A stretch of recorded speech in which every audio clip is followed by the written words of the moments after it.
একটা বিষয় নিয়ে কিছু কথা বলার ইচ্ছা রাখি। সেই বিষয়টা হলো দুনিয়ার জীবনটা হলো ধোঁকা। দুনিয়ার জীবনটা ধোঁকা। এই ধোঁকা থেকে বাঁচার উপায় কি, আর আমরা কেমনে ধোঁকা খাচ্ছি, সর্বসময় ধোঁকার মধ্যে আছি, এই সম্পর্কে কিছু কথা বলবো কোরআন ও হাদিসের আলোকে। ওমা তৌফিকি ইল্লা বিল্লাহ লা ইলমা লানা ইল্লা মা আল্লামতানা ইন্নাকা আনতাল আলিমুল হাকিম। ও আমার ভাইয়েরা, ও আমার বন্ধুরা, দুনিয়ার বাড়িতে ধোঁকার মাঝে নাই, ধোঁকায় পড়ে নাই, ধোঁকা খাচ্ছে না, এমন মানুষের সংখ্যা নেহায়াত কম। কিছু মানুষ আছে তারা ধোঁকা মুক্ত, তারা ধোঁকা খায় না, ধোঁকা দেয়ও না। আর বাকি সবগুলো মানুষে ধোঁকা খাচ্ছে এবং ধোঁকা দিচ্ছে। যে ধোঁকাটা দিচ্ছে ওইটাও মূলে খাচ্ছে। আমি যাকেই ধোঁকা দেই ওইটার ফলাফল আমাকেই ভোগ করতে হয়। যদিও অল্প সময় আমরা দেখি যারে ধোঁকা দিচ্ছি তার ক্ষতি হয়ে গেছে, তার ক্ষতি যেমন তেমন। তার ক্ষতি যদি হয় 100 টাকা, তোমার ক্ষতি হবে 1 লক্ষ টাকা। তো আমরা সবাই ধোঁকার মধ্যে আছি। এই জিন্দিগিটা এই ধোঁকা। ये खुशियाँ ये जिंदगी ये लज्जतों का सुरूर अमल हयातुद दुनिया इल्ला मताउल गुरूर। अमल हयातुद दुनिया इल्ला मताउल गुरूर। এই এখান থেকে কিছু কথা বলবো। আমার এই আনন্দ, আমার এই মহানন্দ, আমার এই উৎসব একদিন সব শেষ হবে। আমার খেলাও শেষ হবে, মেলাও শেষ হবে, বেলাও শেষ হবে। থাকবে কি? থাকবে আমার হায়াতে জিন্দিগির আমল। যদি ভালো হয়ে থাকে সেটাও থাকবে, যদি মন্দ হয়ে থাকে সেটাও আমার সঙ্গে থাকবে। যেহেতু মরণ কোনো জীবনের শেষ না, মরণ দিয়া আসল জীবন শুরু, যেটাকে বলা হয় হায়াতে আবদি, চিরকালীন জীবন। যেই জীবনটার শুরু আছে আর শেষ নেই। দোস্তরে, আমার নবী মুহাম্মদ আরবি সাল্লাল্লাহু আলাইহি ওয়াসাল্লাম বলছেন, যে মানুষটা সবার শেষে মারা যাবে ওই মানুষটা কবরের মধ্যে কমাস কম 40,000 বছর থাকবে। কবর মানে আলমে বরজখ। কবর বলতে কিছু নাই। কবর হলো দেহটাকে, মরা দেহটাকে সামলায়া রাখার একটা জায়গা, যেটাকে আমরা গোরস্থান বলি, কবরস্থান বলি, কবর বলি। অনেকগুলা কবর যদি একত্র হয় সেটা হলো কবরস্থান। অনেকগুলা গুড় যদি একত্র হয় ওইটা গোরস্থান।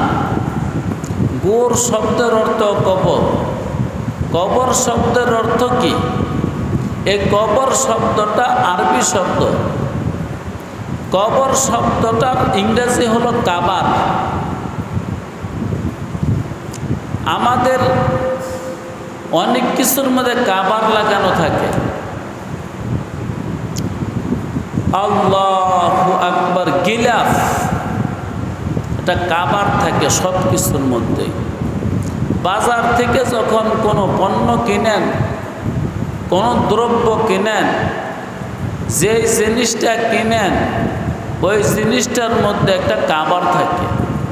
এই কাবার শব্দটা কবর থেকে। এই কাবার আর কবর এক জিনিস।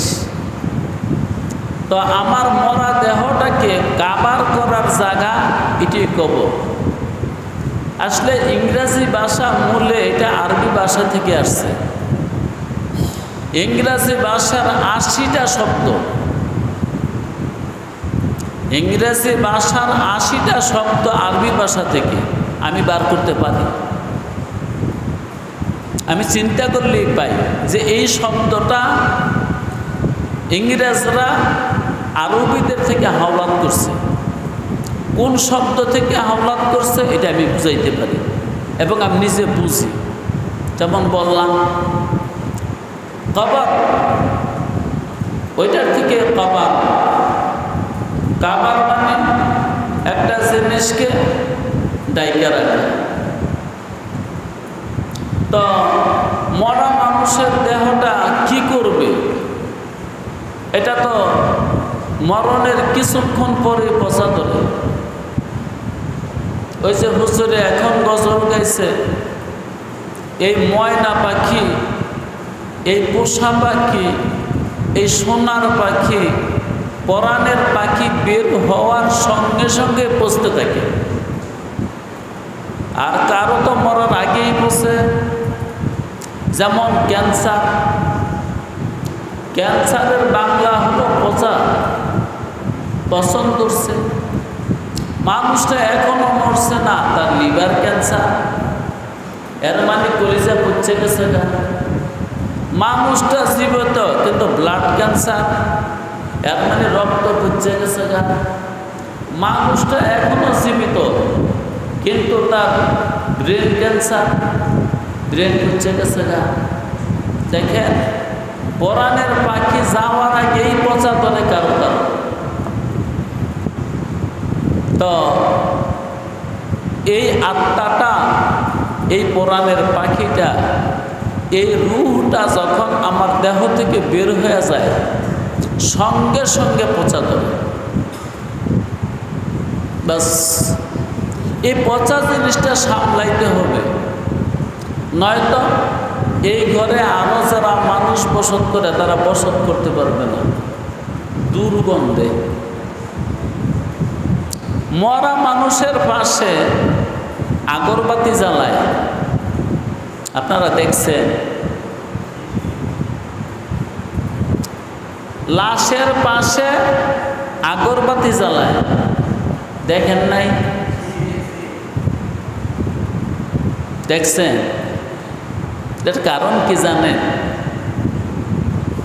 এই লাশের পাশে আগরবাতি কেন? লাশের পাশে আগরবাতি, আগর জ্বালানোর উদ্দেশ্য হইল দুর্গন্ধ থেকে বেঁচে থাকা। মানুষটার মৃত্যুর সঙ্গে সঙ্গে ওই দেহ থেকে একটা মরা গন্ধ আসে, বিশ্রী গন্ধ আসে। একটা মানুষ জীবিত থাকতে তার গায়ে একটা গন্ধ থাকে, জীবিত মানুষের গায়েও গন্ধ আছে, এটার মধ্যে আকর্ষণ আছে। মৃত মানুষের গায়েও গন্ধ, বিশ্রী গন্ধ। জি আল্লাহ, জীবিত মানুষের গায়ের গন্ধে আকর্ষণ থাকে। এই জন্য মানুষ বাচ্চাদেরকে কোলে নেয়, চুমা দেয়, আদর করে, সোহাগ করে, যতন করে, নাকের কাছে নেয়, গন্ধ শুকে। যুবকের গায়ে একটা গন্ধ আছে, যুবতী যখন সেই গন্ধটা নাকে লাগে তার প্রতি আকৃষ্ট হয়ে যায়। যুবতীর গায়ে একটা গন্ধ আছে, ওই গন্ধটা যুবকে পাইলে যুবকের মনের মধ্যে একটা সুরসুরি পায়। এজন্য দুনিয়ার মধ্যে আতর, গোলাপ, সুহাচন্দন এগুলা দুই ভাগে বিভক্ত। একটা হইল পুরুষালী আর একটা মেয়ালি। এই যে পুরুষরা পারফিউম ব্যবহার করে এইটাই একটা, এটা মহিলারা ব্যবহার করে না। আবার মহিলারা পারফিউম ব্যবহার করে, এটা পুরুষরা করে না। মহিলাদের গায়ে যে পারফিউম দেয় ওইটা মেয়ালি পারফিউম। পুরুষের গায়ে যে পারফিউম দেয় এটা পুরুষালী পারফিউম। পুরুষের গায়ে যেটা দেয় এইটা দিলে নারী আকৃষ্ট হয়, আর নারীর বস্ত্রে বা শরীরে যে পারফিউম মাখে এটা মাখলে পুরুষ আকৃষ্ট হয়। তা আমার কথাটা ছিল, জীবিত মানুষের গায়ে একটা গন্ধ আছে, এই গন্ধটায় আমরা আকৃষ্ট হই, এই গন্ধটা আমাদের কাছে ভালো লাগে। আর মরা মানুষের থেকে একটা গন্ধ আসে, ওইটা আমাদের সহ্য হয় না, বিশ্রী, খারাপ লাগে। মানুষ যখন মরে যায় তখন তার শরীর থেকে আর ঘাম বাড়ে না। জীবিত মানুষের শরীর থেকে ঘাম বাইরে, ঘাম প্রত্যেকটা পশমের গোড়া দিয়া ঘাম বাইরে হইতে থাকে। মরা মানুষের গা থেকে, শরীর থেকে ঘাম বাইরে না, যত গরমের মধ্যে লাশটা রাখে। আপনার গায়ে যদি 20 ডিগ্রি সেলসিয়াস তাপমাত্রা লাগে তাহলে শরীর থেকে ঘাম বের হবে। 17-18 পর্যন্ত, এর মানে 17 থেকে 18 ডিগ্রি পর্যন্ত মানুষের শরীর থেকে ঘাম বের হয় না। যখন তাপমাত্রা 20-এ পৌঁছে যায় তখন মানুষের শরীর থেকে ঘাম বের হয়। কিন্তু শর্ত হইল মানুষটা যদি জীবিত। মৃত মানুষের শরীর থেকে ঘাম বের হইব না, তারে যদি আপনি 50 ডিগ্রি সেলসিয়াস তাপমাত্রার মধ্যে রাখেন তার শরীর থেকে ঘাম বের হবে না। কেন? সে জীবিত না। জীবিত না মানে তার হৃৎপিণ্ডে স্পন্দন করে না, যে কারণে তার রক্তের মধ্যে গতি নাই, রক্ত চলাচল করে না, রক্ত যেখানে আছে ওইখানে জমাট হয়ে গেছে, অক্সিজেনের অভাবে রক্ত দেহের ভিতরে জমাট হয়ে গেছে। আর রক্তের শরীরের যে তাপটা ছিল ওই অক্সিজেন না থাকার কারণে তাপটা চলে গেছে, তাপ নাই, রক্ত চলে না, হৃদস্পন্দন নাই, এই জন্য শরীর থেকে ঘাম বাইরে না। কি হয়? আল্লাহু আকবার। মরা মানুষ আস্তে আস্তে ফুলে, জীবিত মানুষের ঘাম বের হয়। জীবিত মানুষের শরীর থেকে ঘাম বের হয়, মরা মানুষের বের হয় না। কি হয়? এটা ভিতরে ফুলে, ভিতরে গ্যাসের জন্ম হয়। একটা মানুষ যতক্ষণ পর্যন্ত জীবিত থাকে তার গায়ের প্রত্যেকটা ছিদ্র দিয়া কিছু না কিছু বের হয়। পশমের গোড়া দিয়া ঘাম বের হয়, পশমের গোড়া দিয়া চর্বি বের হয়, পশমের গোড়া দিয়া তেল বের হয়। এই জন্য দেখবেন গামলে নাকের মধ্যে ধরলে তেল তেল বা কোথা থেকে তেল? তেল দিতে হয় না, শরীরের ভিতরের তেল বের হয় লোমের গোড়া দিয়া, এই ছিদ্র দিয়া। জি, তো যখন কোরআনের পাখি চলে যায়, হৃদস্পন্দন বন্ধ হয়ে যায়, পাকস্থলী কাজ করে না, স্টমাক কাজ করে না, কিডনি কাজ করে না, রক্তগুলো জমাট হয়ে যায়, শরীরটা ফুলে, ভিতরে গ্যাস হয়। ওই যে আগে বের হয়েছে ময়লা, বের হয়েছে, এখন আর ময়লা বের হয় না। যেমন জীবিত মানুষের প্রত্যেকটা ছিদ্র, আমার দেহের মধ্যে 10টা ছিদ্র আছে, গইনে দেখেন, বড় ছিদ্র 10টা,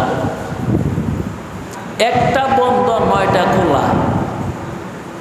নাভিটা বন্ধ করে দিচ্ছে, কিন্তু যখন দুনিয়াতে প্রথম আসছিলেন তখন নাভিটাও খোলা ছিল।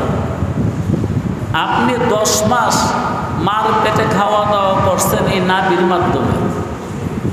মায়ের রক্ত এই নাভি দিয়ে আপনার শরীরে ঢুকছে। দুনিয়াতে আসার সঙ্গে সঙ্গে দেখবেন ডাক্তাররা একটা ক্লিপ লাগাইয়া ওই রাস্তাটা বন্ধ করে দেয়, এটা বন্ধ। যতদিন দুনিয়াতে থাকবি এতদিন বন্ধ। আর যতদিন মায়ের পেটে ছিলি এই রাস্তাটা খোলা ছিল, এটা দিয়ে তোর অক্সিজেন গেছে, এটা দিয়ে রক্ত গেছে, তোর খোরাক গেছে, তোর খাদ্য গেছে। যে একটা বাচ্চা যখন হৃষ্টপুষ্ট হয়ে যায়, তার পায়খানা করার দরকার হয়, প্রস্রাব করার দরকার হয়, ওই মুহূর্তে তার ডেলিভারি হয়ে যায়। জি, তো আমার দেহের 9টা ছিদ্র এখন খোলা আছে। ওই 9টা ছিদ্র দিয়া 24 ঘন্টা ময়লা বের হয়। চোখে দিয়া ময়লা বের হয়, নাকে দিয়া ময়লা বের হয়, মুখ দিয়া ময়লা বের হয়, কান দিয়া ময়লা বের হয়, নিচে 2টা ছিদ্র আছে, 2টা দিয়া ময়লা বের হচ্ছে। ঘন্টায় ঘন্টায় আমরা প্রস্রাব করতেছি, পায়খানা করতেছি, বাতাস বের হচ্ছে, মৃত্যুর সঙ্গে সঙ্গে আর কিছু বের হয় না। বের না হওয়ার কারণে ভিতরে এগুলো ফুলে গ্যাসের জন্ম হয়, তখন লাশটা ফুলা ধরে। ফুলতে ফুলতে একটা সময় আসে এই চামড়া ফেটে যায়। গ্যাস ভিতরে এত হয় চামড়া ফেটে যায়, চামড়া ফেটে তারপরে গ্যাস বের হয়, ময়লা বের হয়, পুষ বের হয়। তো বলতেছিলাম, মরা লাশের পাশে কেন আগর জ্বালায়? এই পরাণের পাখি চলে গেলে এই লাশ থেকে একটা দুর্গন্ধ বের হয়। আরও একটা কারণ আছে, অনেক মানুষ আজরাইল আলাইহিস সালাতু ওয়াস সালাম আসলে সে অনেক ভয় পায়, অনেক কষ্ট পায়, কষ্টের চোটে পায়খানা করে দেয়। ওই পায়খানার গন্ধ, এই মরা মানুষটার পাশে বসলে পায়খানার গন্ধ। এবং অনেক মানুষ প্রস্রাব করে দেয়, ওই প্রস্রাবের গন্ধ, পায়খানার গন্ধ এবং মরা লাশের গন্ধ, এই সকল গন্ধ একত্র হয়ে একটা বিশ্রী অবস্থার সৃষ্টি হয়। তাই মুহাম্মদুর রাসূলুল্লাহ তো সর্বকালের সর্বশ্রেষ্ঠ জ্ঞানী, তাই তিনি হুকুম করছে লাশের পাশে সুগন্ধি জ্বালানো। আগর জ্বালাতে হবে এমন কোনো শর্ত না, যে কোনো সুগন্ধি। এটা ধূপ জ্বালাইতে পারেন, ধূপ কিন্তু মূলে সুগন্ধি। আগর জ্বালাইতে পারেন, সুগন্ধি। সুহা জ্বালাইতে পারেন, চন্দন জ্বালাইতে পারেন, কিন্তু এগুলো আমাদের দ্বারা সম্ভব না। আসলে আমরা আশেপাশে যেটা জ্বালাই এটা আগর না, এটা কেমিক্যাল। আগর কেনার মতন পয়সা আমাদের নাই। আগর অনেক দামি জিনিস। 1 গ্রাম আগর, 1 গ্রাম আগর আজকের বাজারে 10,000 টাকা। মাত্র 1 গ্রাম। 1000 গ্রামে কেজি। 1000 গ্রামে যদি কেজি হয় আর 1 গ্রাম যদি 1000 হয়, কয় টাকা হয়েছে দুলাভাই?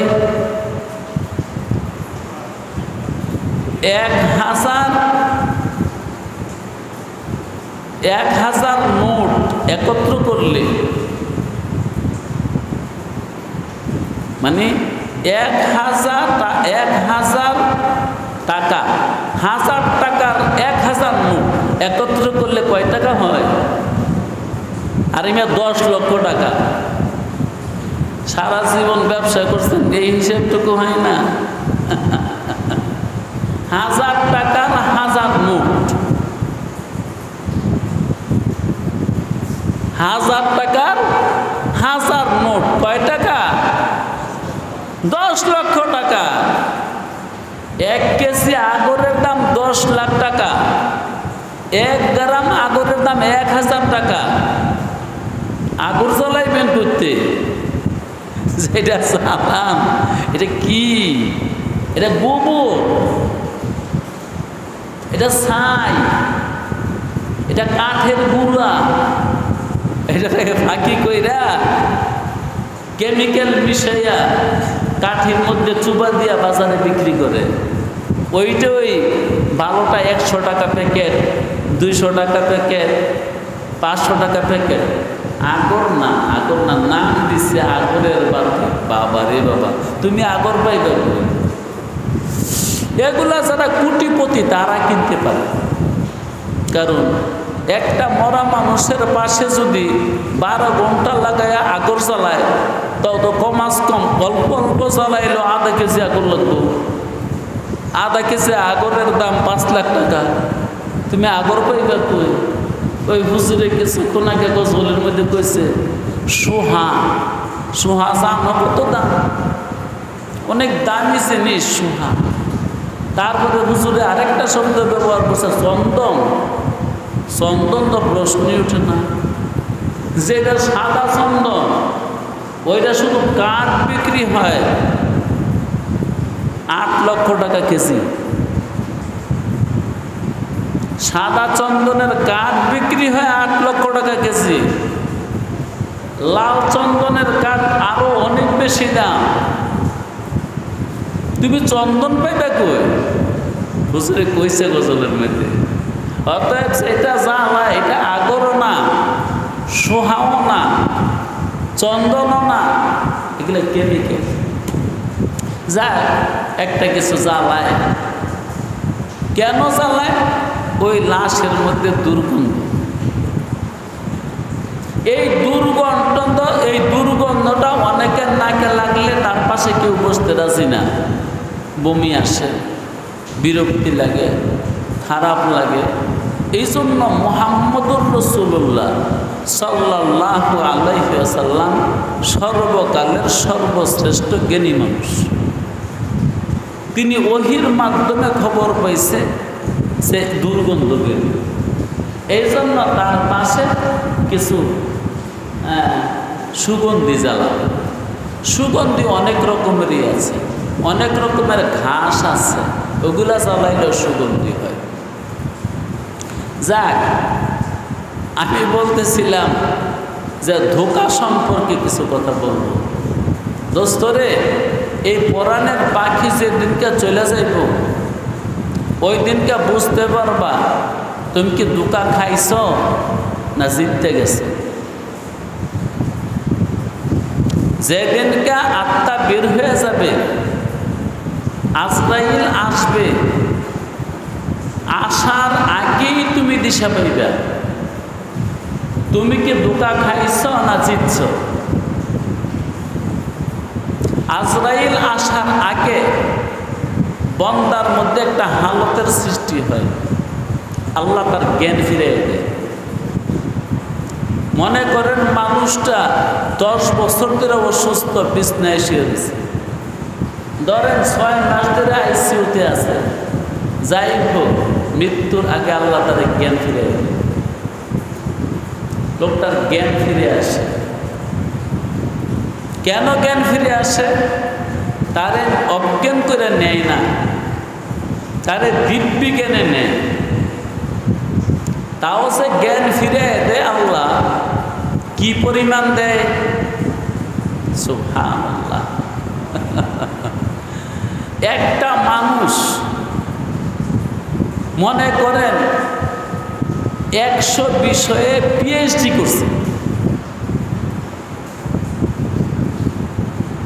শুধু অনার্স করছে না, মাস্টার্স না, পিএইচডি করছে, তাও 1 বিষয়ে না, 10 বিষয়ে না, 100 বিষয়ে পিএইচডি করছে। বলেন তো তার জ্ঞান কেমন হবে? ইয়ার চেয়েও 1000 গুণ বেশি জ্ঞান আল্লাহ তার ওই মুহূর্তে দিয়ে দেয়।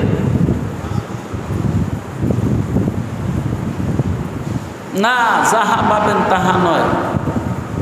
আরে কুত্তা, যাহা পাবিস তাহা নয়, তালদা মাখছি নয়। আসলে আমরা তো জ্ঞান অর্জন করতে রাজি না, জ্ঞানের বাজারে যাইতে রাজি না, বই পড়তে রাজি না। দুনিয়ার মহাজ্ঞানীরা তাদের জ্ঞানগুলা বইয়ের মধ্যে আবদ্ধ করে দুনিয়ার মানুষের কল্যাণে হয়ে গেছে। কোরআন শরীফ তো জ্ঞানের বই, এই কোরআন বইরা সবাই কি বুঝে? এ বুঝে না দেখা কোরআন শরীফের তফসির লিখছে না। কোরআন শরীফের তফসির দুনিয়াতে কয়টা হবে? 100 না হুজুর, কমসে কম এই পর্যন্ত রাসূলুল্লাহর মৃত্যুর পরে এই 2025 সাল পর্যন্ত 1 কোটি তফসির দুনিয়াতে লিপিবদ্ধ হয়েছে। কোরআনুল কারীমের তফসিরের সংখ্যা কমসে কম 1 কোটি। 1 কোটি মানুষে কোরআনের ব্যাখ্যা আমাদের সামনে আমাদের স্বার্থে লেখে তারা রেখে গেছে। কিন্তু আমি তো দুনিয়া লইয়া এত ব্যস্ত হয়েছি, ওই যে ধোকা কইছি না, ধোকার কথা, অমাল হায়াতুদ দুনিয়া ইল্লা মাতাউল গুরুর। ধোকায় পড়ে আসছি, যেই কারণে আজও পর্যন্ত একটা তফসিরের কিতাবও পড়িনি। 2টা তো প্রশ্নের জায়গা নাই, 3টা তো প্রশ্নের জায়গা নাই। ও মিয়া, পৃথিবীতে আজকের দিনে রাষ্ট্রীয় ভাষা আছে 65টা। আজকের দিনে ভাষা অনেক নষ্ট হয়ে গেছে, আরো নতুন নতুন জন্ম নিতেছে। রানী এই বর্তমান পৃথিবীতে 195টা স্বাধীন রাষ্ট্র আছে, আর 105টা রাষ্ট্র আছে। 10টা রাষ্ট্র পরাধীন, তারা স্বাধীন হওয়ার জন্য চেষ্টা করতেছে, কিন্তু স্বাধীন রাষ্ট্রের সংখ্যা 185টা। এই 185টা রাষ্ট্রের রাষ্ট্রীয় ভাষা, যেমন বাংলাদেশের রাষ্ট্রীয় ভাষা বাংলা, এমন রাষ্ট্রীয় ভাষার সংখ্যা 65টা। আঞ্চলিক ভাষা সহকারে বর্তমান পৃথিবীতে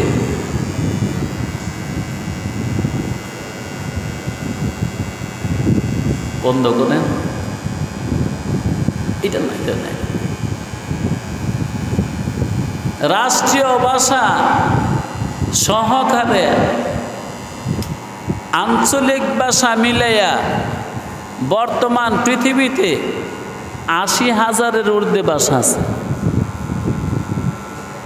আজব কথা, আজব কথা। আর সবগুলা ভাষায় কোরআনুল কারীমের তাফসির আছে, ব্যাখ্যা আছে, তরজমা আছে। জনাবে মুহাম্মদুর রাসূলুল্লাহ সাল্লাল্লাহু আলাইহি ওয়াসাল্লাম যে বাণী আমাদেরকে দিয়ে গেছেন, ওই বাণীগুলো আরবি ভাষায়, কিন্তু সেই বাণীগুলো শুধু আরবি ভাষায় সীমাবদ্ধ রয় নাই।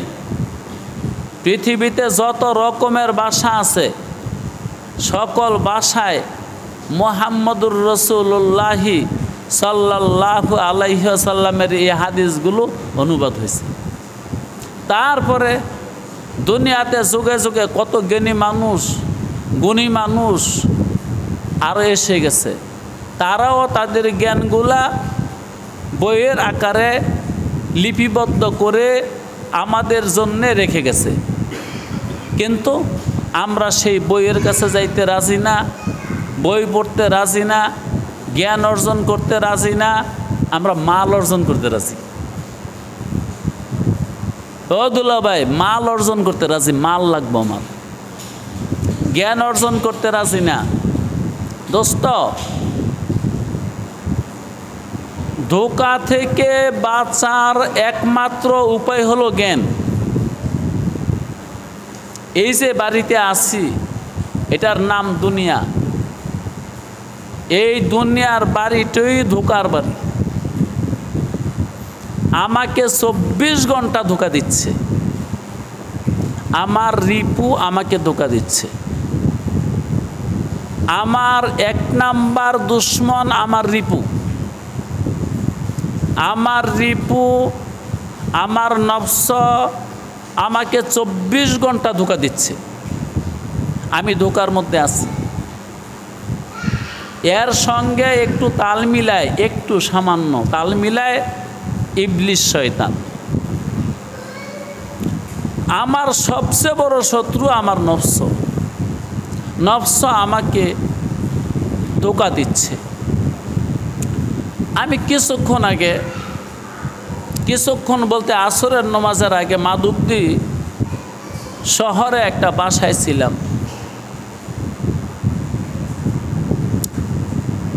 তো বললাম আমার উচিত হয় না এই বাড়িতে আসা। তো যারা সামনে ছিল তারা আমার যে গেল কেন, আমি বললাম যেই ঘরে বসলাম এই ঘরের আসবাবপত্র দেখার পরে যে কোনো মানুষের মন ধোঁকায় পড়তে পারে। এই ঘরের সাজগোজ দেখলে, এই ঘরের আসবাবপত্র দেখলে যে কোনো মানুষের মন ধোঁকায় পড়তে পারে। এজন্য আমি এখানে ঢুকাটা আমার উচিত হয় নাই, একটা অনুচিত কাজ করলাম। জি ভাই, আমরা এইভাবেই ধোঁকা খাই। দুনিয়া দেখতে দেখতে দুনিয়ার ধোঁকায় পড়ে গেছি। ব্যবসা দেখতে দেখতে ব্যবসার ধোঁকায় পড়ে গেছি। বাজার দেখতে দেখতে বাজারের ধোঁকায় পড়ে গেছি। মাল দেখতে দেখতে মালের ধোঁকায় পড়ে গেছি। মানুষ দেখতে দেখতে মানুষের ধোঁকায় পড়ে গেছি। রূপ দেখতে দেখতে রূপের ধোঁকায় পড়ে গেছি। টাকা দেখতে দেখতে টাকার ধোঁকায় পড়ে গেছি। বাস, সার্বিকভাবে ধোঁকায় আছি। ডান দিকে ধোঁকা, বাম দিকে ধোঁকা, পিছন দিকে ধোঁকা, সামনের দিকে ধোঁকা, নিচের দিকে ধোঁকা, উপরে ধোঁকা। 10টা দিক আছে। 10 দিক থেকে আমাকে ধোঁকা দেওয়া হচ্ছে, আর আমি ধোঁকা কবুল করতেছি। জি ভাই, ধোঁকার মধ্যে পড়ে আছি। আমি যে ধোঁকার মধ্যে আছি এটা আমার বুঝে আসবে অত্যন্ত দিব্যজ্ঞানে যখন আজরাইল আলাইহিস সালাতু ওয়াস সালাম আসে নাই, এখনো আসবে। আমি আগেই বলছি, আপনাকে বেয়াকল বানায়া এখান থেকে নিবে না, আপনাকে জ্ঞান হারা করে এখান থেকে নিবে না, আপনাকে অজ্ঞান করে এখান থেকে নিবে না, দিব্যজ্ঞানে নেবে, দিব্যজ্ঞানে। এইটাই আমি বলছি, 100 মানুষ পিএইচডি করলে তার যত জ্ঞান হয়, ইয়ার থেকেও 1000 গুণ বেশি জ্ঞান হয় একটা মরা মানুষের। একমাত্র তার জবান বন্ধ, সব খোলা। তার কানে এত শোনা শোনে আগের চেয়ে কমসে কম 1 কোটি গুণ বেশি। চোখে দেখে এই মরা মানুষটা, এত দেখা দেখে আগের চেয়ে 1 কোটি গুণ বেশি। তার অনুভূতি এত বেড়ে যায় আগের চেয়ে 1 কোটি গুণ বেশি। এই তখন বুঝে আমি যা করছি অপরাধ করছি, আমি সারাটা জীবন ধোঁকা খাইছি, সারাটা জীবন আমি ধোঁকা খাইছি। এই ধোঁকাটা বুঝে আসে তখন, তার মৃত্যুর সময়টা ঘনায় আসে যখন। আগেই বলছি, বেয়াকল করে আপনাকে নিবে না, জ্ঞান দিয়া দুনিয়ার বাড়িতে আপনি যে ধোঁকা খাইছেন এটা বুঝাইয়া তারপরে এখান থেকে নিবে। এই জন্য কিছু কিছু মানুষ বুঝে ফেলে আগেই, মরার 1 বছর আগে, মরার 2 বছর আগে, মরার 6 মাস আগে। তার একবারে নিকটের মানুষ, ভালোবাসার মানুষের কাছে নিরলে, নিজনে, বিজনে, নিশুতিকালে একেলা হাত ধইরা চোখের জল ছাইরা দিয়া তারপরে বলে, সে মানুষটা তার ভাই হতে পারে, সেই মানুষটা তার বউ হতে পারে, সেই মানুষটা তার কোনো সন্তান হতে পারে, সেই মানুষটা তার কোনো নাতি নাতনি হতে পারে, সেই মানুষটা তার ভালোবাসার কোনো বন্ধুবান্ধব হতে পারে। ওই তার হাত ধইরা নিজনে, বিজনে, নিশুতিকালে একেলা, কাউকে না দেখায়া, কাউকে না শোনায়া একজনের কাছে মনের কথাটা বইলা যায়। হয়তো সে ভাই লাগে, হয়তো সে বন্ধু লাগে, হয়তো সে চাচা লাগে, হয়তো সে নাতি, হয়তো সে নাতনি। ওই তার কাছে বইলা যায়, আমি না ধোঁকা খাইছি। আল্লাহ আল্লাহ, জি আমি না ধোঁকা খাইছি। কেমনে ধোঁকা খাইছেন দাদা? কত দাদিরে বিয়ে করে। আর কেমনে? তোর বাবারে লেয়াপড়া করে। আর কেমনে?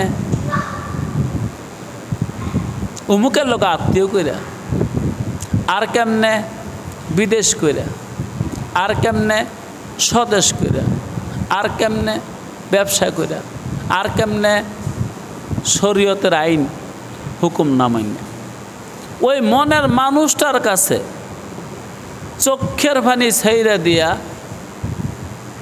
অতি নিরলে বইলা যায়, আমি ধোঁকা খাইছি।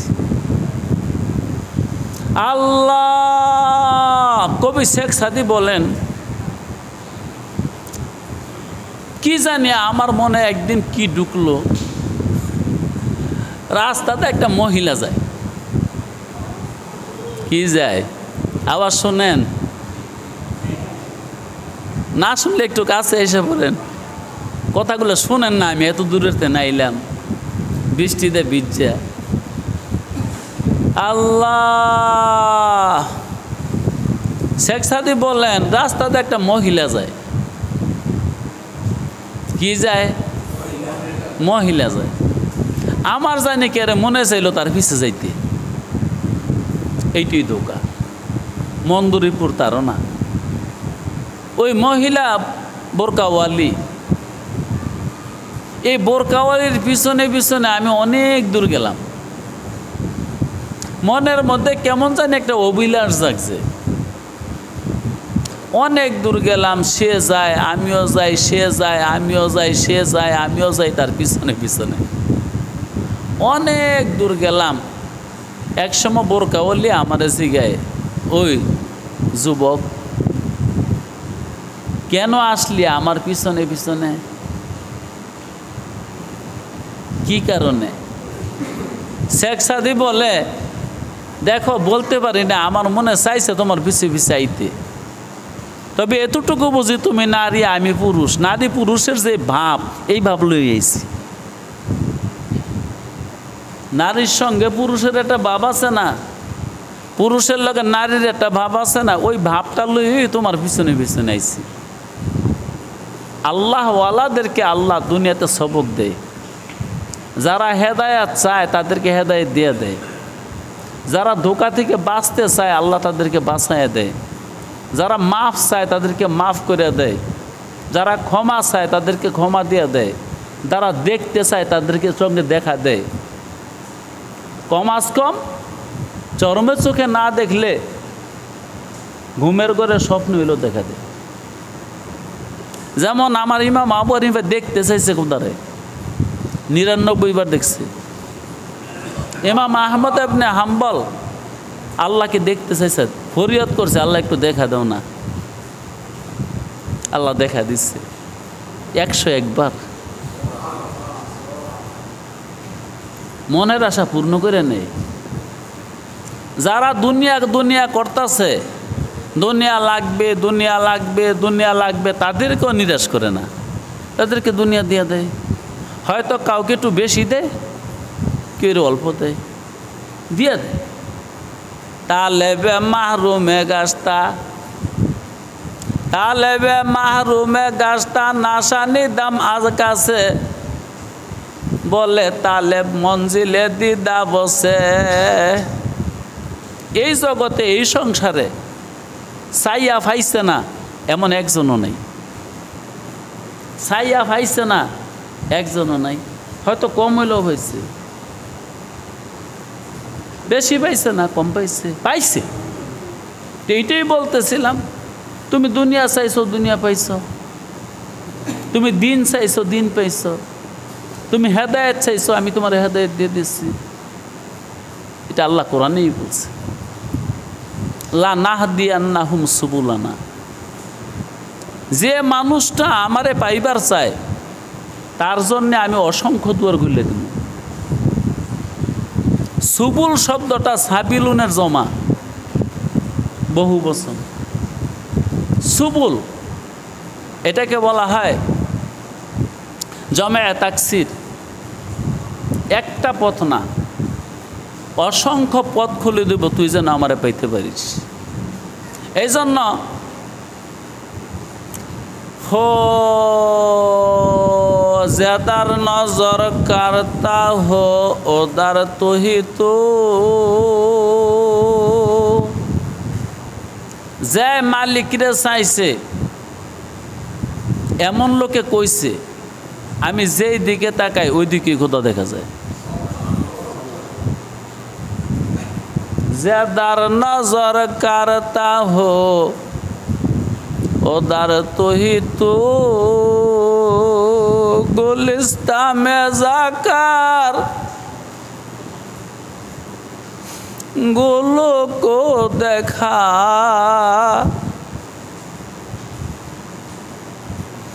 गुलिस्ता में जाकर गुलों को देखा, ज़्यादा नजर करता हो उधर तू ही तू,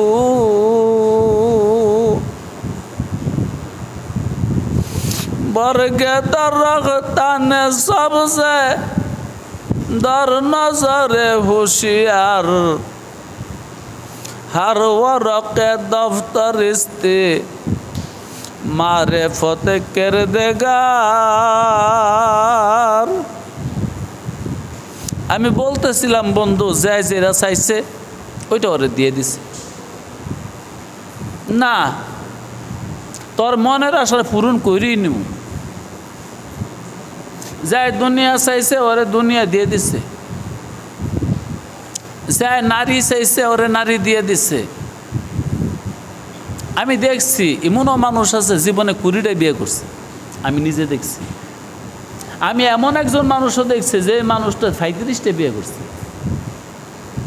অথচ বেড়াটা কোনো ডোক না, দনি না, সম্পদ নাই, এমনকি তার বাড়িও নাই। ওই নারী লিপ্স, সে মনে মনে খোদার কাছে নারী চাইছে, 35টা বিয়ে করছে। তোর মনের আশা পূর্ণ করে দেব। এই জন্য যে যেটা চাইছে এটা দিয়ে দিচ্ছে, বেশি না দিলেও কম দিচ্ছে, দিচ্ছে। তো যে আল্লাহরে চাইছে আল্লাহের হয়ে গেছে। আমার কথাটা আজকে শুনেন মন দিয়া, আমার মনটা বেশি ভালো না। যে মালিকরে চাইছে সে মালিক পাইছে। যে কবরের আযাব থেকে নাজাত চায় আল্লাহ তার নাজাত দিয়ে দিবে। যে মানুষটা জান্নাতে যাইতে চায় আল্লাহ কথা দিচ্ছে আমি তোরে জান্নাত পর্যন্ত পৌঁছাই দেব। এই জন্য এই দুনিয়ার বাড়িতে যারা আল্লাহ চাইছে আল্লাহ তাদের সাথে দেখা করে দিছে। ওই বলতেছিলাম আল্লাহওয়ালারা হেদায়েত চায়, আল্লাহ তাদেরকে হেদায়েত দিয়ে দেয়। কেমনে দেয়, কিভাবে দেয়, আল্লাহ কেমনে দিবে এগুলা বড় কৌশল। যারে যেমনে দিলে ভালোই বহারে এমনি দেয়। বাংলা একটা কথা আছে, তুই শিখলি কই, কোথায় গিয়ে শিখলি? আমি শিখছি ওইখানে, ঠেকছি যেখানে। মানুষ কোথায় শিখে? শিখে ওইখানে, ঠেকে যেখানে। যে আজও পর্যন্ত ঠেকছে না বন্ধুরে, হ্যাঁ আজও শিখছে না। এই জন্য আল্লাহ যারা শিখাইব হ্যাঁ ঠেকাই দিছে, বিভিন্নভাবে ঠেকাই। কেউ রে মালের ঠেকা, কেউ রে সন্তানের ঠেকা, কেউ রে স্বাস্থ্যের ঠেকা, স্বাস্থ্য ভালো না। তখন আল্লাহ যদি ইচ্ছা করে হ্যাঁ ঠেকামু, তখন তার অসুস্থ বানায় ঠেকা শিখাই দেয়। যখন আল্লাহ মনে করে তোর শিখামু, ওর মাল নেগা নিয়ে পরে শিখাই দেয়। এই জন্য ইতিহাসে একটা জিনিস আমি লক্ষ্য করে দেখছি, খুব গভীরভাবে লক্ষ্য করে দেখছি। আমার জীবনে আমি হাজার হাজার আউলিয়াদের জিন্দেগি পড়ছি। যদি 1000 আউলিয়ার জিন্দেগি পড়ে থাকি, 900 জন আউলিয়ার জিন্দেগির মধ্যে এটা পাইছি, শিশুকালে মা হারাইছে, বাবা হারাইছে।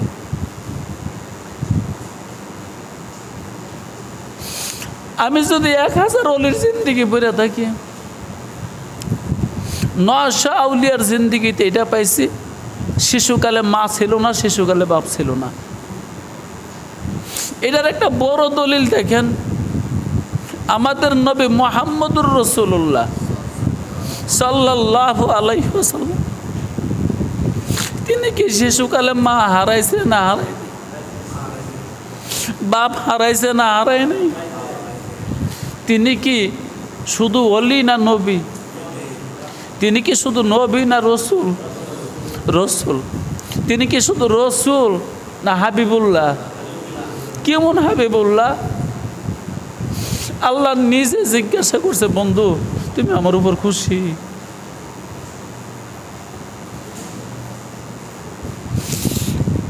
দেখেন,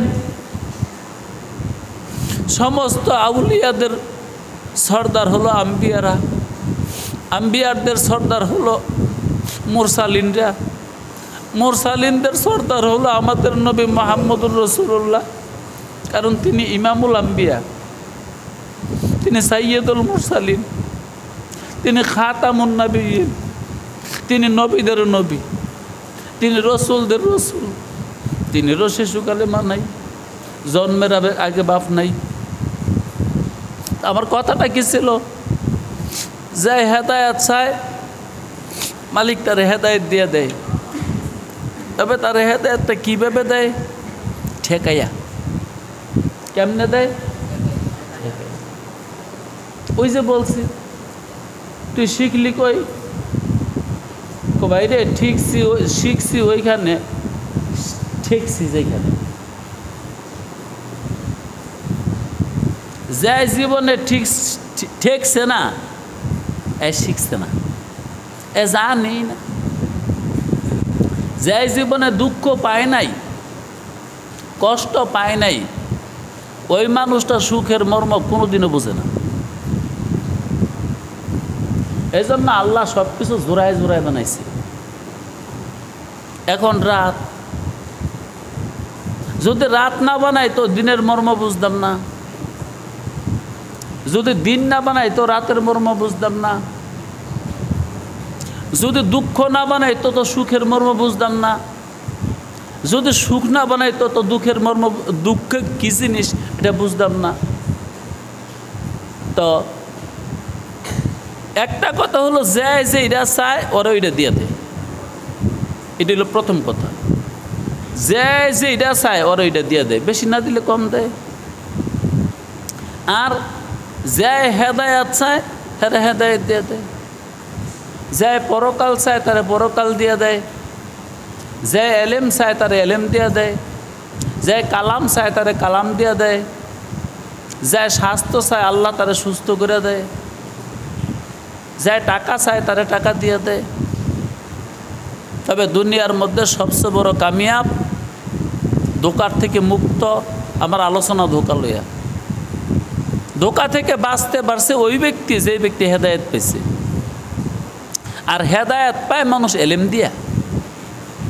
এই জন্য আল্লাহ রাব্বুল আলামিন আমার নবী মুহাম্মদের সাথে প্রথম কথা বলছে কি দিয়া জানেন? পড়ো। কি নাজিল হয়েছে? পড়ো। নামাজ না, রোজা না, হজ না, জাকাত না, পড়ো। জি, এলেম ছাড়া হেদায়েত পাবেন না, এলেম ছাড়া খোদা পাবেন না, এলেম ছাড়া পরকাল পাবেন না। এগুলা কোনো গল্প না, এগুলা কোনো গুজব না, এগুলা কোনো মিথ্যা না, এগুলা সত্য কথা। আপনারাও জ্ঞান অর্জন করেন, আপনারাও পড়েন। কোরআন হাদিস সব বাংলা হয়ে গেছে, বাংলায় পড়েন। তো বলতেছিলাম, ওই মনে আছে কিনা, আল্লাহ মানুষকে হেদায়েত দিবার জন্য কতভাবেই দেয়, অনেক রকমের অবস্থা সৃষ্টি করে। তো ওই যে শেখ সাদি একটা মহিলার পিছনে পিছনে যাইতেছিল, হ্যাঁ, যায় যায় যায় আরও যায়। অনেক দূর যাওয়ার পরে ওই বোরকাওয়ালি মহিলা বলতেছে, এ যুবক, তুমি আমার পিছনে পিছনে কেন আসতেছ? তখন সাদি বলল, আসার উদ্দেশ্য কি তুমি বুঝো না? তুমি নারী, আমি নর, নরের প্রতি নারীর আকর্ষণ, নারীর প্রতি নরের আকর্ষণ, এ আকর্ষণ নিয়ে আর কি? ও সেই কথা।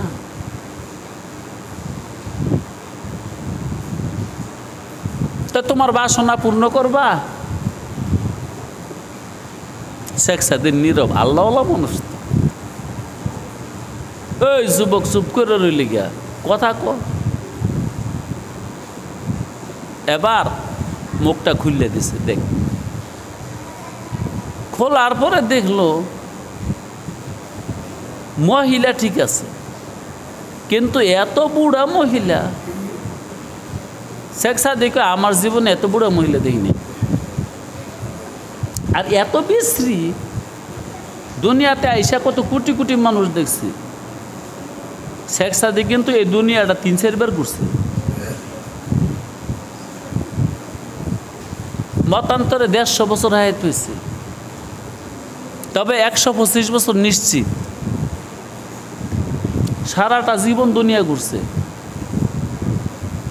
ইবনে বতুতা দুনিয়া ঘুরছে আর শেখ সাদি দুনিয়া ঘুরছে, তবে ইবনে বতুতার তুলনায় শেখ সাদি বেশি ঘুরছে। এই দুনিয়ার এমন কোনো অঞ্চল নাই যে এই অঞ্চলে এই লোকটা যায়নি। শেখ সাদি বলে, মহিলাটা যখন মুখটা আমার দেখাইলো, আমি বুড়ি দেখছি, কিন্তু এত বুড়ি আমি আর দেখিনি। আর বুড়ি মানুষ বুড়ি হইল যে এত বিশ্রী মহিলা আমার জিন্দিগিতে আমি দেখিনি। শেখ সাদি কি বুঝলেন, ভয় পাইছে। তিনি নিজেই লেগেছে, আমি না ভয় পাইছি। এত বুড়া, এত বুড়ি আর এত বিশ্রী, ভয় পাইছি। আমি পিছনের দিকে চলে যেতে চাই, তখন মহিলা বলল, শুনে যা, চলে যাবি তো জানি, এখন আমার আর পছন্দ হবে না, তবে তুই জেনে যা আমি কে, তুই জেনে যা আমি কে। সাদি কাপা কাপা কণ্ঠে বলেন। তখন বলল, আমি নারী না, আমি নর না, আমি মানুষ না, আমি দানব না, আমি ফেরেশতা না, আমি দুনিয়া। আল্লাহ তোরে হেদায়েত দেব, এই জন্য আমি দুনিয়ারে এই রূপ ধরে তোরে দেখাই দিছে। তখন শেখ সাদি পরে বৈশা লিখছে, মা দর বাসাত। ওই দিনকে যে মহিলাটা দেখলাম, আমার প্রিয়সী হবে তো দূরের কথা, আমার মাও না, নানিও না, নানির মা। ওই মহিলাটা এত বুড়ি যে মা দর বাসাত, মার মা হবে। ওই দিনকে আমি দুনিয়া দেখলাম। আল্লাহ সাদিকে হেদায়েত দিব, এজন্য দুনিয়া দেখাই দিচ্ছে। দুনিয়ার হাকিকত কি? জি ভাই, এইটাই আমি আপনাদের সামনে পড়ছি। ইল্লা মাতাউল গুরুর, দুনিয়াটা কিছু না। আল্লাহ বলেন, অমাল হায়াতুদ দুনিয়া ইল্লা মাতাউল গুরুর। ধোঁকা সম্পর্কে আমি কয়টা কথা বলছি। এই হায়াতে দুনিয়াটা মাতাউল গুরু, দুনিয়ার জীবনটা মাতাউল গুরু। মাতাউন শব্দের অর্থ হলো সম্পদ, গুরুর শব্দের অর্থ হলো ধোঁকা। মানে এই দুনিয়ার সম্পদগুলা ধোঁকা। কাম আনে কা নেহি হার এক, কাম आने का नहीं हर एक, बल्कि जुदा हो जाएगा। जिस पर तेरा नाज है वो, जिस पर तेरा नाज है वो खाक में मिल जाएगा। কি হবে শেষে? মাটি মাটি। তা আল্লাহ যদি বলে ধোঁকা, তুমি এটার পিছে কেমনে করো? আরে যাই বানাইছে দুনিয়া, ওই বলতেছে এটা ধোঁকা বানাইছে। আল্লাহু আকবার। হুজুর দেখি আয়াত না, অমাল হায়াতুদ দুনিয়া ইল্লা মাতাউল গুরুর, আয়াত না? কোরআন শরীফে আছে, হুজুরে হাফেজ। তাহলে যে দুনিয়া বানাইছে ওই দুনিয়া সম্বন্ধে ভাষণ দিচ্ছে মাতাউল গুরু, এটা ধোঁকা। তোকে সামনে রাখছি, তোকে সামনে কেড়ে রাখছি। লি নাবতা লিহে, তোর একটু পরীক্ষা করতেছে। আল্লাহ আল্লাহ। এখানে একটা শব্দ হলো মাতাউন, আরেকটা হলো গুরুরুন, আরেকটা হলো হায়াতুন, আরেকটা হলো দুনিয়া। দোস্তরে হায়াত কি জিনিস কইতাম না, এগুলো কইলে আমার অনেক সময় লাগবে। আমি এক শব্দের একদিনও কথা বলতে পারি, আমি এক শব্দ লইয়া 24 ঘন্টা কথা বলতে পারি। দুনিয়া কইতাম না, একটু মাতাটা বলি। যিনি দুনিয়া বানাইছেন তিনিই বলেন এই দুনিয়া মাতাউল গুরু, মাল ঠিক আছে কিন্তু ধোকার মাল। এই দুনিয়ার মধ্যে যারা কোরআনের তাফসির লিখছে, লেখকদের মধ্যে সবচেয়ে বড় লেখকের নাম হলো জারুল্লাহ জমকশরী। কোরআনের তাফসির যারা লেখছে এত সুন্দরভাবে আর কেউ লিখতে পারে নাই, জারুল্লাহ জমকশরী যত সুন্দর করে লিখছে। তিনি কোরআনটা বুঝার জন্যে জীবনে অনেক মেহনত করছে, অনেক, কিচ্ছু করে নেই, শুধু কোরআনটা বুঝছে। যে দূর বুঝছে বুঝছে, কোরআন তো বোঝা কারো দ্বারা সম্ভব না, যে আমি সব বুঝবো এটা সম্ভব না। হ্যাঁ, আল্লাহ যারে যে দূর বুঝানে যে দূর বুঝায় চেষ্টা করলে, কোরআনের সব যে বোঝা সম্ভব না এটা কোরআনের মধ্যে লেখা আছে। কোরআনের সব বোঝা সম্ভব না এটা কোরআনে লেখা আছে।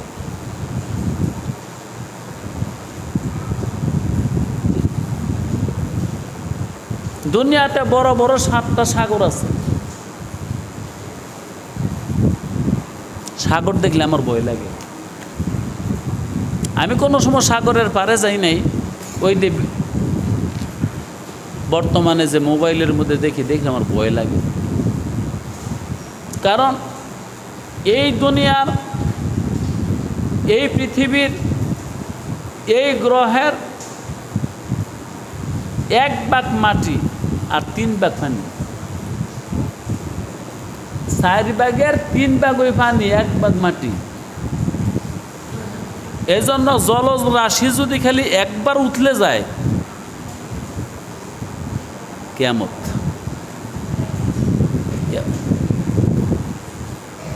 3 ভাগ পানি 1 ভাগ মাটি, এই কথাটা শুনলো আমার ভয় লাগে।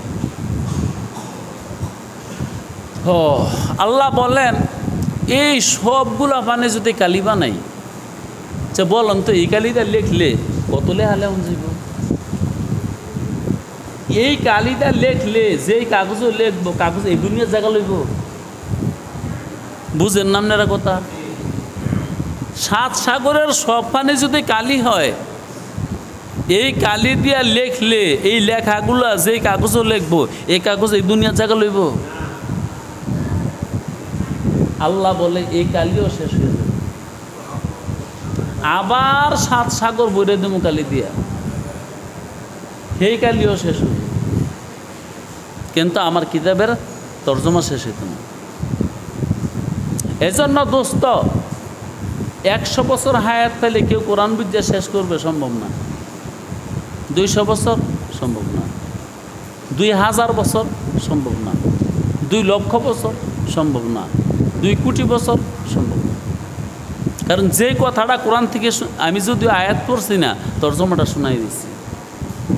উল্লাউ কানাল বাহরু মিদাদাল লিকালিমাতি রব্বি লানাফিদাল বাহরু ক্বাবলা আন তানফাদা কালিমাতু রব্বি ওয়ালাউ জিনা বিমিথলিহি মাদাদা। সাগরে 2 বার কালি বানামু, তারপরেও শেষ হবে না। জি ভাই, কোরআনে এত কথাই লেখা। তো বলতেছিলাম আল্লাহ নিজে বলছে তোর জীবনটা আর তোর সামনে যে দুনিয়াটা মাতা। জারুল্লাহ জমকশরী তিনি একটানা 30 বছর বাইতুল্লাহর মধ্যে এতেকাফ করছেন। কোরআন বুঝাচ্ছেন, কারণ কোরআন তো নাজিল হয়েছে আরবি ভাষায়। ও মিয়া, এটা 1000 বছর আগের কথা। বর্তমান যে এই বাইতুল্লাহ দেখেন, 1000 বছর আগে এই বাইতুল্লাহ ছিল না। এই বাইতুল্লাহর মধ্যে 30 বছর এতেকাফ করছে।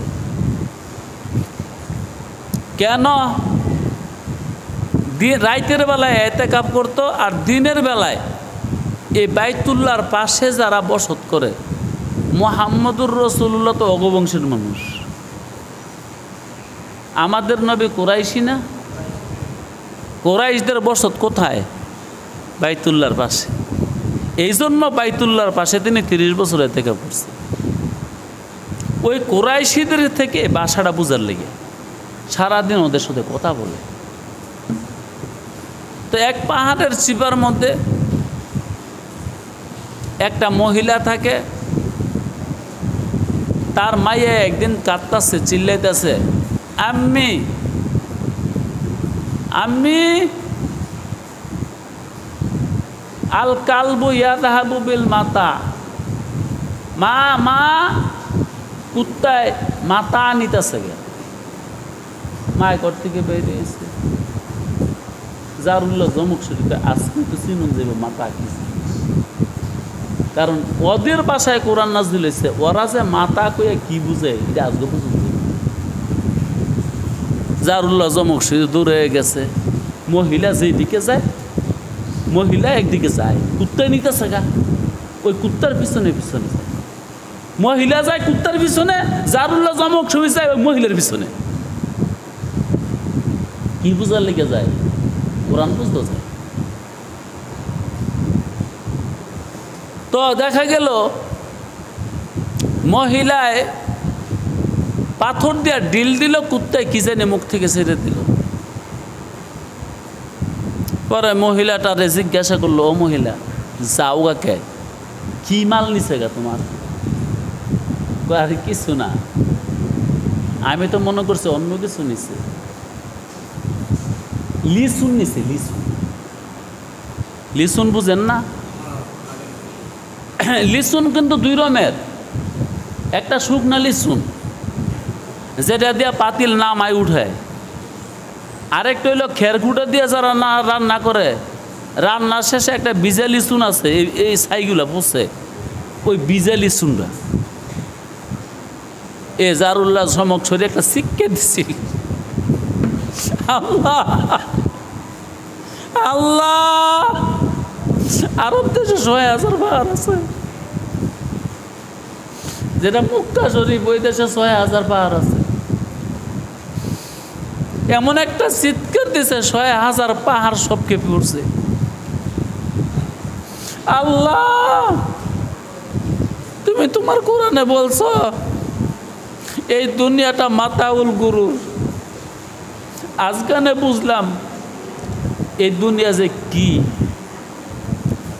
এই বিজা লিসুনটাকে আল্লাহ বলছে মাতাউল। আর এইটার পিছনে ভাই আমরা 24 ঘন্টা দৌড়াই।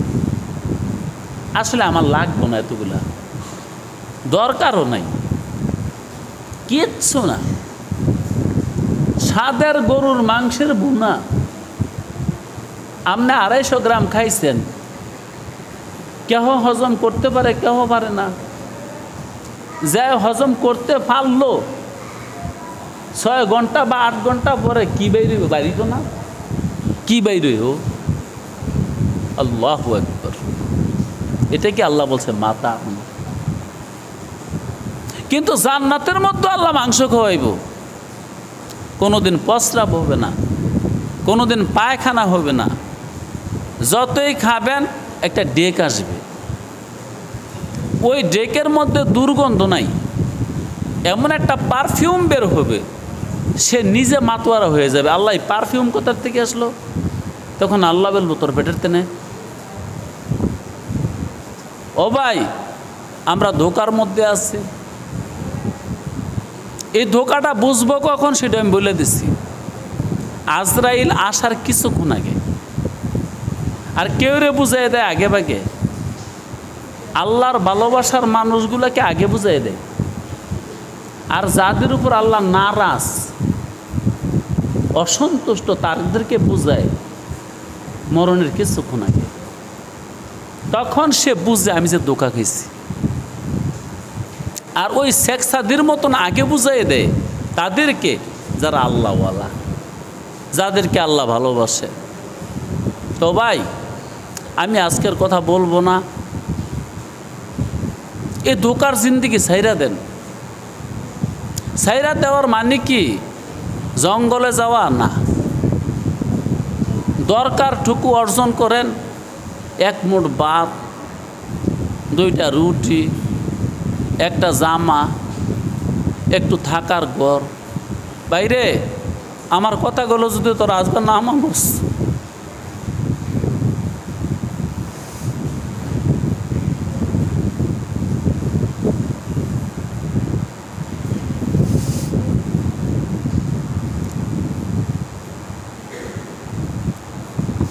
रोने के वक्त जब रोया नहीं,